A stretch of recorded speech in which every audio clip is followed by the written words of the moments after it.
प्राचीन समय की बात है।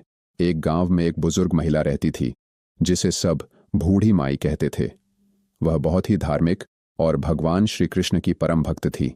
उसका जीवन अत्यंत सरल था, लेकिन उसका हृदय भक्ति से परिपूर्ण था। बूढ़ी माई रोज ठाकुर जी भगवान कृष्ण के लिए भोग बनाती और प्रेम पूर्वक उनकी सेवा करती।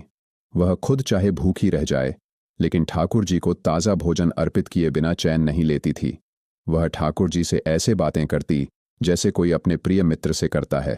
गांव के लोग उसकी भक्ति को देखकर हंसते और कहते, बूढ़ी माई, क्या सच में ठाकुर जी तुम्हारा भोग खाते हैं? बूढ़ी माई मुस्कुराकर कहती, हाँ, मेरा ठाकुर जी रोज आकर भोजन ग्रहण करते हैं। एक दिन गांव के कुछ शरारती लड़कों ने बूढ़ी माई की परीक्षा लेने की सोची। उन्होंने कहा, आज हम देखेंगे कि तुम्हारे ठाकुर जी सच में आते हैं या नहीं। वे छुपकर देखना चाहते थे कि ठाकुर जी भोग खाते हैं या नहीं।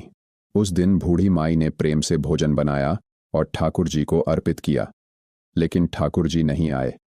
बूढ़ी माई रोने लगी और बोली, हे मेरे लड्डू गोपाल, आज तुम मुझसे रूठ गए क्या? बूढ़ी माई की सच्ची भक्ति देखकर भगवान श्री कृष्ण प्रकट हुए और प्रेम से भोग ग्रहण किया।